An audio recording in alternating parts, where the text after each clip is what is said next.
Radical piano is a virtual piano instrument that uses sampling and physical modeling to create a variety of piano and piano-adjacent sounds. It's included with Reason and therefore available with the Reason standalone application or the Reason Rack VST. Let's start by looking at some of the presets. Radical Piano's presets are in 3 folders: Natural, Production, and Radical. Some presets are combinator patches, which use other instruments or effects, but let's look at a few of the presets that use Radical Piano by itself. There are some presets that sound relatively normal and straightforward.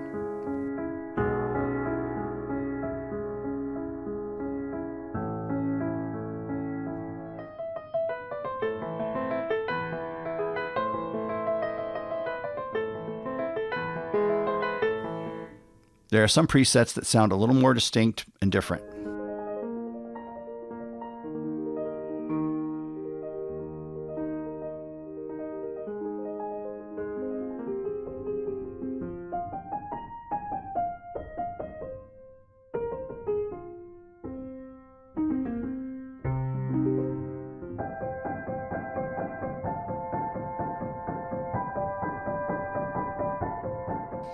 And there are a few that stray pretty far from the original piano sound.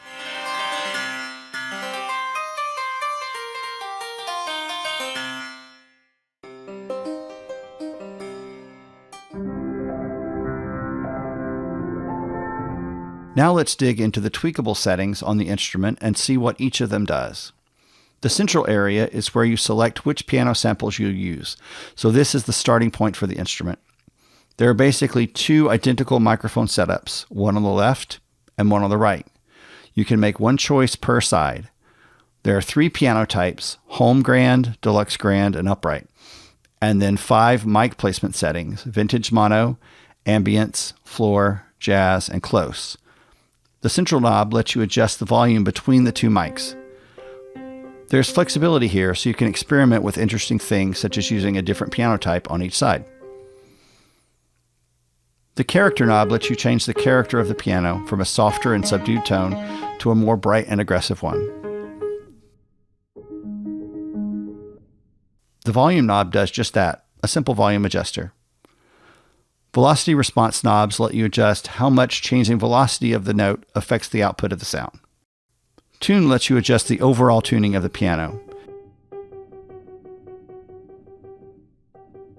Drifts makes the pitch drift, but unfortunately it's not a realistic piano out of tune way. It's just a wavering pitch that doesn't really sound very piano-like to me.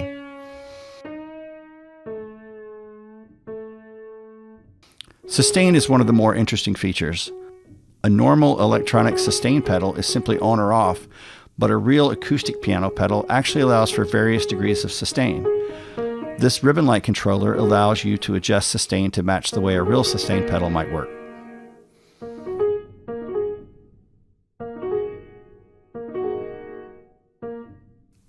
Resonance allows you to adjust the resonance of the sound.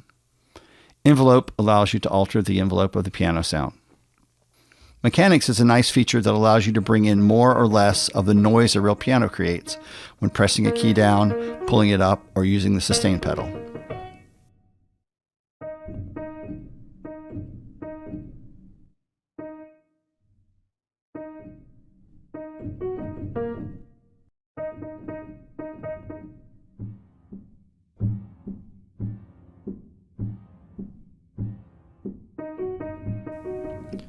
EQ is a feature that has to be turned on with the button at the top of the panel. It just provides the usual sort of EQ adjustment features. Ambience allows you to add room ambience or reverb to the sound.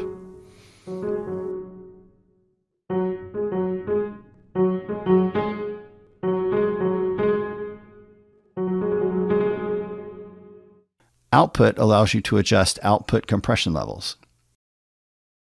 The back panel contains the usual sorts of things that go on the back panel of a recent instrument, but one very interesting feature is the audio in, which simulates singing or playing an instrument directly into the piano itself, allowing it to pick up sympathetic vibrations. As the diagram indicates, the audio is processed by the same filters of resonance, EQ, ambience, and compression as the piano itself.